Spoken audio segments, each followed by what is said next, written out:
마가복음 15장 1절부터 15절 말씀입니다. 새벽에 곧 대제사장들이 장로들과 율법학자들과 더불어 회의를 열었는데 그것은 전체의회였다. 그들은 예수를 결박하고 끌고 가서 빌라도에게 넘겨주었다. 그래서 빌라도가 예수께 물었다. 당신이 유대인의 왕이요? 그러자 예수께서 빌라도에게 대답하셨다. 당신이 그렇게 말하였소. 대제사장들은 여러 가지로 예수를 고발하였다. 빌라도는 다시 예수께 물었다. 당신은 아무 답변도 하지 않소?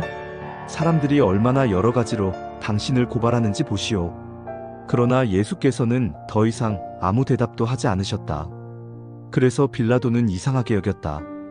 그런데 빌라도는 명절 때마다 사람들이 요구하는 죄수 하나를 놓아주곤 하였다. 그런데 폭동 때에 살인을 한 폭도들과 함께 바라바라고 하는 사람이 갇혀 있었다. 그래서 무리가 올라가서 자기들에게 해주던 관례대로 해달라고 빌라도에게 청하였다. 빌라도가 말하였다. 여러분은 내가 그 유대인의 왕을 여러분에게 놓아주기를 바라는 거요? 그는 대제사장들이 예수를 시기하여 넘겨주었음을 알았던 것이다. 그러나 대제사장들은 무리를 선동하여 차라리 바라바를 놓아달라고 청하게 하였다. 빌라도는 다시 그들에게 말하였다. 그러면 당신들은 유대인의 왕이라고 하는 그 사람을 나더러 어떻게 하라는 거요? 그들이 다시 소리를 질렀다. 십자가에 못 박으시오. 빌라도가 그들에게 말하였다. 정말 이 사람이 무슨 나쁜 일을 하였소? 그들은 더욱 크게 소리를 질렀다. 십자가에 못 박으시오. 그리하여 빌라도는 무리를 만족시켜 주려고 바라바는 놓아주고 예수는 채찍질한 다음에 십자가에 처형당하게 넘겨주었다. 세상을 살아가다 보면 우리가 굉장히 분노하는 순간들이 몇 가지 있습니다. 그 중에 하나가 이해할 수 없는 부패와 사회의 부조리를 앞뒀을 때, 혹은 그에 대한 소문을 들었을 때겠죠. 그런데 우리는 오늘 본문 속에서 무엇을 보게 될 거냐면, 그런 사회의 부패와 부조리함 가운데 조용히 맞서셨던 한 분을 보게 됩니다. 그분이 바로 우리 주 예수 그리스도이시죠. 빌라도라는 인물이 등장합니다. 빌라도는 이 유대 지방을 당시 다스리는 왕으로 이해할 수 있겠습니다. 그러나 이 빌라도라는 인물은 유대인들과 굉장히 사이가 좋지 않았습니다. 굉장히 사이가 좋지 않아서 또 그들을 배려하지 않는 정책을 폈던 사람인데, 묘하게도 이 순간 앞에서 예수님을 심판하는 이 장면에서는 이 둘이 편을 먹고 있는 것을 볼 수가 있죠. 그런데 이 빌라도가 예수님을 신문하는 과정을 조금 자세히 살펴보면 우리는 한 가지 결론을 얻게 됩니다. 이 빌라도라는 인물도 예수님이 무죄한 것을 알고 있었던 것 같다 하는 거예요.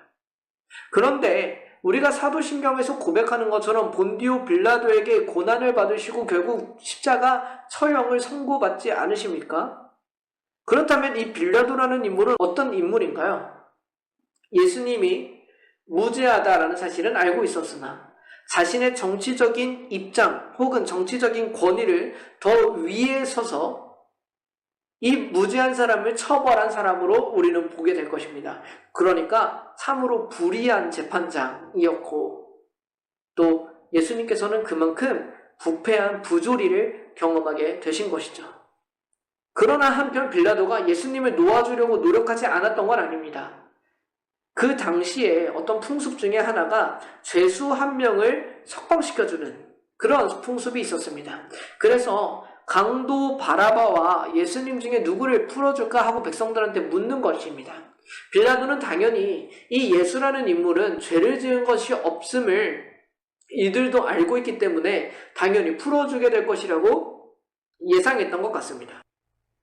그런데 전혀 그렇지 않죠. 사람들은 바라바를 놓아달라고 합니다. 그리고 십자가에 예수님을 못 박으라고 요구하죠. 그 당시 유대 지도자들, 바리새인과 서기관들, 그들은 정말로 예수님이 죄를 지었다고 생각했나요?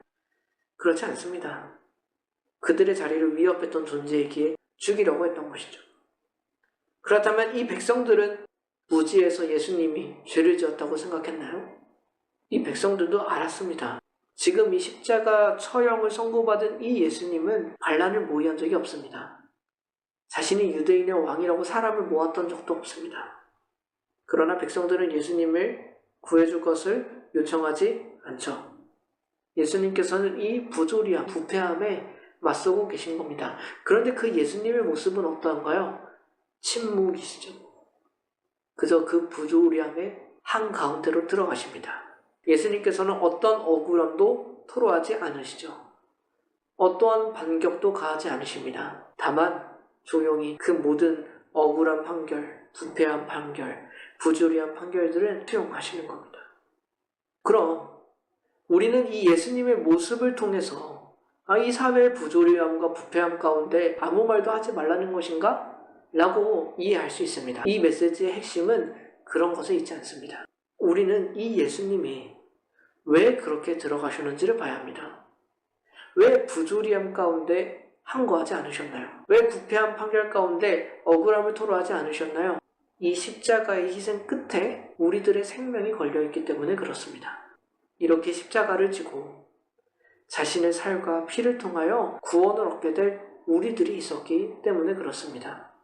그 끝에 생명이 걸려있기에 예수님께서는 그 중간 과정에 어떠한 부패함도, 어떤 부조리함도, 어떤 억울함도, 어떤 고통도 다 감내하며 가시는 것이죠. 묵묵히 그 고난의 길을 걸으시는 겁니다. 누구를 위하여? 우리를 위하여입니다. 우리의 구원을 위하여. 그날 예수님께서는 자기를 다 떠나놨던 제자들 용서하셨을 겁니다. 오죽하면 예수님께서는 십자가에 달리시고서도 이들에게 죄를 묻지 않으시는 하나님께 용서를 구하는 기도를 하시죠. 부패함, 그 부조리한 모든 악행들을 참으십니다. 자신을 주의라고 소리치는 그 무지한 군중들 앞에서 그저 십자가를 지고 그 언덕을 오르시죠. 그러나 주님께서 그 억울하고 고통스러운 길을 가셨기 때문에 우리는 죄와 죽음에서 해방된 겁니다. 주님은 그걸 보셨어요. 그 가시는 길 끝에 우리의 생명이 있음을 보셨고 그것 때문에 이 길을 가신 것입니다. 우리가 오늘 그 예수님께서 가셨던 그 길, 또 그 순간들을 머릿속에 떠올리고 묵상하며 기억하기를 소망합니다. 주님은 왜 이런 부조리한 길들을 계속 가셨는가? 왜 이 부패한 삶을 그저 뚫고만 가셨던가? 그 끝에 우리의 생명이 놓여 있었구나.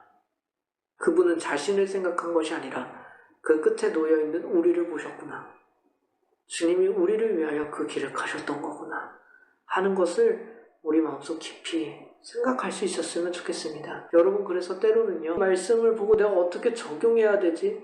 라는 것에 대해만 너무 집중하지 마시고 그저 이 예수님의 삶을 정말 묵상해 보시고 예수님이 가신 길을 한 번이라도 더 기억하려고 애써 보십시오. 그것이 어떤 적용보다 우리의 마음과 삶을 변화시킬 줄로 믿습니다. 잠시 함께 기도하겠습니다. 하나님 아버지, 주님이 가신 길을 오늘도 봅니다. 부조리한 판결 가운데 어떤 억울함도 토로하지 않으시고 그 길을 가셨던 예수님을 바라봅니다. 왜 그러셨을까? 주님, 이제 보니 우리를 위하여 그렇게 하셨습니다. 우리를 살리려면 그 부패함과 부조리함을 견뎌내셔야만 했기에 묵묵히 그 길을 가신 것입니다. 주님, 우리가 주님께서 가신 그 길을 기억하게 하여 주십시오.